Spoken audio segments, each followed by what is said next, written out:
Well, some call it dark money, unlimited cash that flows into political action committees linked to candidates. Well, state and federal laws protect voters by making PAC organizers disclose who is donating that money and how the PAC spends it. But a Fox 5 I-Team investigation found one PAC tied to an Atlanta mayoral candidate argues it can keep its donors and expenses secret. Yeah. That's what they're saying, Russ. It's called AtlantaNEXT. And earlier, we told you how Ceasar Mitchell's leadership PAC didn't report donors or expenses to the state due to an exemption in the law. So we started looking into the federal PAC requirements, and we found AtlantaNEXT was raising money long before applying for tax-exempt status from the IRS. We're here to see Mr. Mitchell. Trying to talk with City Council President Ceasar Mitchell about his leadership PAC, AtlantaNEXT, is a challenge. Mr. Mitchell, I understand that. Can we talk to you a second? Just when we think we'll get to sit down and ask questions. It's really a short interview. No camera and just the two of you? Okay. Mr. Mitchell invites me to his office, alone, with no photographer, to tell me he can't answer my PAC questions. He wanted to wait until the State Ethics Commission investigation of him and his PAC was complete. We began following AtlantaNEXT fundraising last year. We found the PAC raising money at this high-dollar golf tournament with $5,000 sponsorships. We also found AtlantaNEXT sponsored events across the country, from Los Angeles to Washington, D.C., snazzy events at plush hotels, restaurants, and private homes. I mean, is any of the money from the PAC going to you for campaigning? No, it is not. AtlantaNEXT didn't file any disclosures with the State Campaign Finance Commission, commonly called the Ethics Commission. Mr. Mitchell said they were exempt because Georgia law doesn't require any disclosures until you spend $25,000 on a candidate. Have you found any evidence that I am not in compliance with state law and state ethics? Those things are very, very important to me, as you know. There are a number of allegations. Following our story, the State Ethics Commission performed an audit, filed a complaint against Ceasar Mitchell and AtlantaNEXT PAC, alleging he failed to register AtlantaNEXT as a PAC prior to the acceptance of contributions.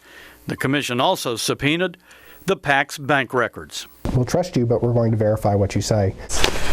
The Fox 5 I-Team began examining federal tax laws pertaining to Georgia PACs like AtlantaNEXT. We found Ceasar Mitchell's leadership PAC raised money for more than a year and a half without registering for tax-exempt status by the IRS.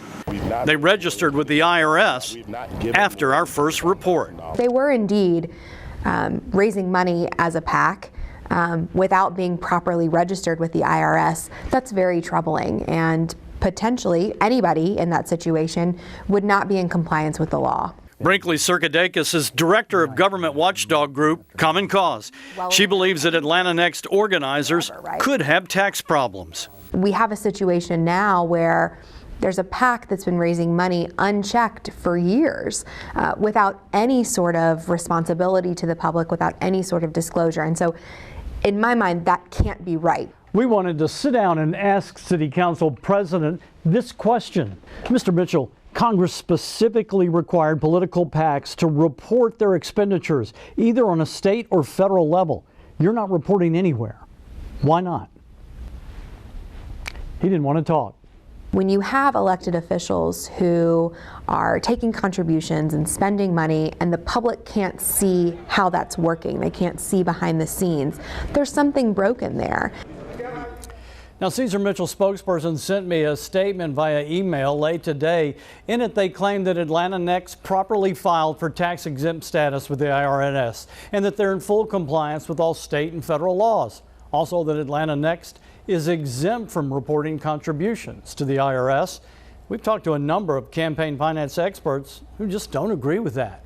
And the state ethics complaint against Mr. Mitchell and his PAC touches on some of these issues. So at some point, there will be an outcome one way or the other. Russ, and so this investigation with the state ethics, any timetable on when that'll be complete? It's well underway, but there was a point in time where Mr. Mitchell hired a lawyer and that gave them a delay, so they're waiting for a response from his camp, and then the investigation will continue and they'll just determine whether or not they have probable cause to proceed. All right, we know you'll keep us posted. We may find out whether voters are concerned about transparency too. You know, all we can do is give them the information, let them decide. There you go. Dale, thanks.